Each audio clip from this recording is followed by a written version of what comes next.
When I was younger, my family rented a beach house for a weekend one summer. The house rental was cut extremely short, and this is why. It was our first day there. We went to the beach and then went out to eat for dinner. The sand dunes were very hilly near the house, and that night, my brother Joey and I came up with the idea of sand sledding down the hills. We found a couple big cardboard boxes in one of the closets in the house, so we cut pieces off the boxes to use as sleds. Our parents didn't mind us going out in the dark as long as we wouldn't stray too far away from the house. We found what seemed to be the tallest part of the sandhill and started riding down the pieces of cardboard box as if they were sleds. It worked pretty well, actually. When Joey made it to the bottom, I'd say his third or fourth time, he called up to me, "Tyler, what is that?" I didn't see what he meant, so I slid down the hill again and looked at what he was pointing at. It was something in the ocean. It was this black object sticking out from the water. The moon's reflection on the ocean was just enough to see this object, but not know what it is. It looked like something was definitely floating in the water, though. We were a little freaked out and were too scared to go closer and look at what it was, so we walked a little further down the beach to look for a different hill. We found one that wasn't as tall, but it was still near enough to the house. My brother slid down the hill first. I stood at the top watching. I looked out to the ocean again, and I saw that black object in the water again. It's as if we didn't even move, or as if it followed us. I yelled at Joey to look at the ocean again. He looked and probably saw it right away, because he ran up the hill to me freaked out. We were discussing what we thought the thing could be. Maybe we didn't move as much as we thought we did. We stared at the object for a while, and we could see it was bopping around a bit. We looked down the beach at the house we were staying at. It wasn't too far away, so we decided to get a closer look at this floating object. We thought maybe it was a dead animal floating in the water.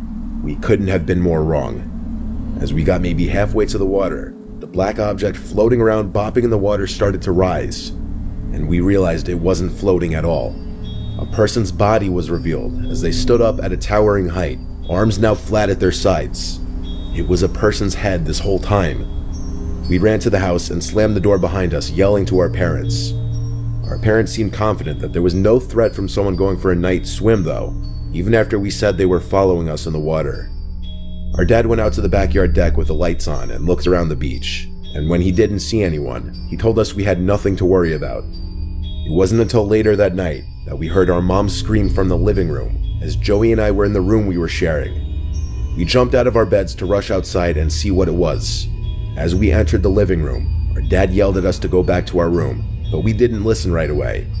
They were looking at something outside. We walked over to see what it was they were staring at. Close enough to see him, a naked, smiling man on the backyard deck, waving. My dad then physically moved us back into our bedroom and told us not to come out. We heard everything, as our dad was screaming threats of calling the police at the man. Then there was a loud bang from the glass of the back door, accompanied with the sound of our mom screaming.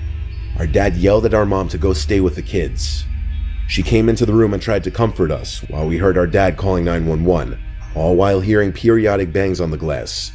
Our dad is not a big guy, and he's far from a fighter, so the chances of him going outside to confront that man himself were slim to none unless it was absolutely necessary. This went on for a few minutes before the bangs stopped and our dad seemed calmer. A bunch of police cars came to the house. There were more police officers in the house than I can remember counting. My brother and I were asked to describe what we saw on the beach to help tie the whole story together. Our parents to this day tell us that the most likely explanation was a child predator on drugs.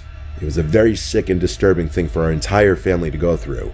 In fact, 12 years later, it's still cringy and disturbing to think back on. And yes, the obvious answer to the obvious question, did we leave after that encounter? Yes, we did. And our parents got their money back. We ended up staying at a nearby resort so as not to waste the weekend. But obviously, we were all a bit shaken up after that.